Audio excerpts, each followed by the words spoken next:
دکان سے نکل کر گاڑی میں جا بیٹھے تو بیوی نے اپنے شوہر سے تلخ لہجے میں پوچھا، تم نے اپنی والدہ کو انگوٹھی خرید کر کیوں نہ دی؟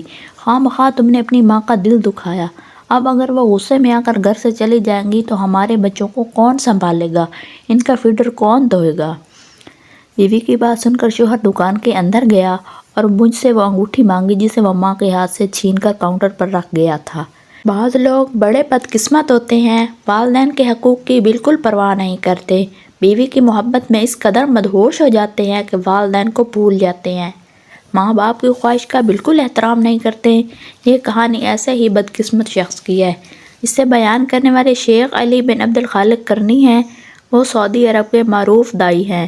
ان کا کہنا ہے کہ یہ قصہ ان سے ایک جوہری نے بیان کیا ہے۔ یہ واقعہ اس کی دکان میں پیش آیا تھا۔ وہ بیان کرتا ہے، رمضان کے آخری عشرے میں میری دکان میں ایک آدمی اپنی بیوی، بچے اور والدہ کے ساتھ سونے کی خریداری کے لیے آیا تھا۔ اس کا ننھا بچہ ماں کی گود میں تھا۔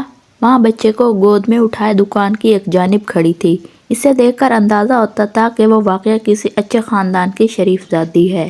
میاں بیوی نے مختلف اقسام کے جواہرات پسند کیے۔ ان کی منتخب کردہ جواہرات کی قیمت کوئی 20,000 ریال تھی۔ ماں کی نظر انواع اقسام کے جواہرات پر پڑ رہی تھی۔ وہ اپنی جگہ سے آگے بڑھ کر دکان کے اس حصے میں گئی جدھر سونے کی انگوٹھیاں رکھی ہوئی تھیں۔ ماں کو ان میں سے ایک انگوٹھی پسند آ گئی اور اس نے پسندیدہ انگوٹھی اپنی انگلی میں پہن لی۔ اس کی قیمت کوئی 100 ریال تھی۔ جوہری کا بیان، بیٹا جب حساب چکانے کے لیے کاؤنٹر پر پہنچا تو اس نے جیب سے 20,000 ریال نکال کر مجھے دیے۔ میں نے اس سے کہا 100 ریال اور بھی ہیں، دیں۔ وہ کہنے لگا، ابھی تو ہم نے حساب کیا تھا، کل قیمت 20,000 ریال تھی، پھر یہ 100 ریال کہاں سے آ گیا؟ میں نے کہا 100 ریال اس انگوٹھی کی قیمت ہے جو تمہاری ماں نے لی ہے۔ اوہ، اس نے منہ بناتے ہوئے کہا، ان بوڑھی عورتوں کو بھلا سونے کی کیا ضرورت ہے؟ وہ اپنی والدہ کی طرف بڑھا اور کہنے لگا، کدھر ہے انگوٹھی؟ پھر اس نے اپنی والدہ کی انگلی سے انگوٹھی اتار لی، اسے کاؤنٹر پر رکھا، پرس اپنی جیب میں ڈالا اور چلتا بنا۔ میں ہکا بکا رہ گیا۔ ماں کی حالت قابل دید تھی، مگر اس نے کوشش کی کہ اس کی تکلیف کسی پر ظاہر نہ ہو۔